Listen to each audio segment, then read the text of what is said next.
We begin with the U.S. presidential election. The final vote is just days away, and there is still no clear frontrunner. If you separate whatever your opinion might be about him, I think that his economic policy is very sound. I just started paying attention, watching television more. After work, I'd sit there and focus on it. And that's when I said, you know what? No, I cannot vote for Trump. I can't. Voters are split almost evenly between Democrat Kamala Harris and Republican Donald Trump.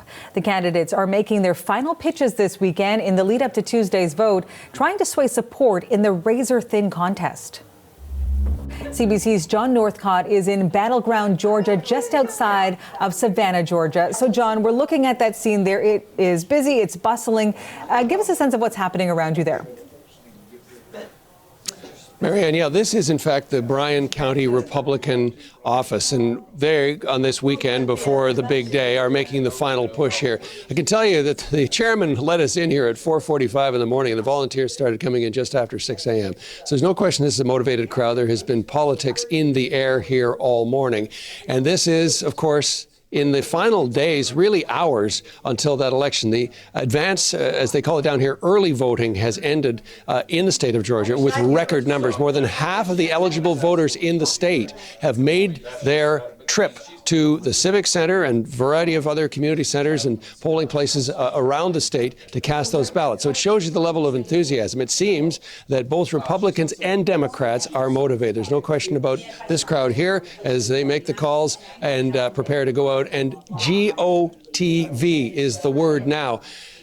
When it comes to undecideds, pretty much the conventional wisdom is that if people haven't made up their minds, they're probably not motivated to vote. So those that have an opinion, but for whatever reason may not feel motivated to vote, the GOTV, Get Out the Vote effort is what is underway with both parties here. Should add, though, to while we're here at the Republican Party gathering in Bryan County in Georgia, we will be on election night in Atlanta, and we'll be at the Democratic Party. So we want to be able to show both sides of this battle going forward in the coming days. Marianne? And there are really only a few days left there, John. And in the lead up to Election Day on Tuesday, there's now a major development in another battleground state, a big decision that could affect thousands of votes. So what can you tell us about that? Yeah, as much as Georgia is very close, and there's 16 electoral college votes at stake here. Pennsylvania is seen as potentially being even more pivotal in terms of who ultimately gets the presidency there. Two simultaneous court decisions, both Supreme Courts, one the federal Supreme Court, this allowing provisional ballots to stand. Those are mail-in ballots that the Republicans have argued there is some disputation over, allowing those to stand. At almost the same moment, the state Supreme Court has brought in a decision questioning ballots where, for example, when you send in a ballot, you have the envelope with your ballot in it, and then there's an outside envelope. And there's some 9,000 of the 1.6 million that have been already handed in that are in question.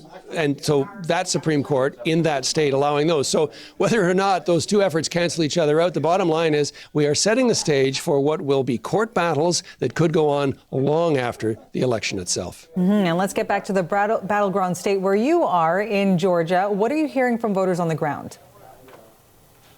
We've been here about 5 days now, and we've been walking the streets and talking to people in cafes, and politics is in the air. There's no question about that. And we're shouldn't be surprised, I guess, because we know how close these polls are. But on the same street, in a matter of minutes, you can hear two entirely different opinions out yesterday in downtown Savannah. Here's what some of the folks told us. His personality sometimes rubs me the wrong way, but I like what he did for our country. He seems to have toned it down some, and he's a family man, and he just wants our country to do well. And I feel that the Democrats have gone, from the union working people to the elites. That's all they care about. And the Republican Party is now going the other way. The one thing worse than a black candidate is a woman candidate. In the opinion of some, you think? In the opinion of some, yes. I just don't see the world ready for a female president, is what I think. And hopefully I'm wrong. Hopefully they prove me wrong. That's what I'm going for. So that's what we're finding on the streets, broad divisions between people. But it's interesting when you, on that second or third question, and you ask Americans what are their hopes for the country, to a person, they say they hope they can get past this division and get back to being Americans again and back to some kind of, put the United back in United States. We shall see. Thanks so much for this, John. That's the CBC's John Northcott reporting in Richmond Hill, Georgia.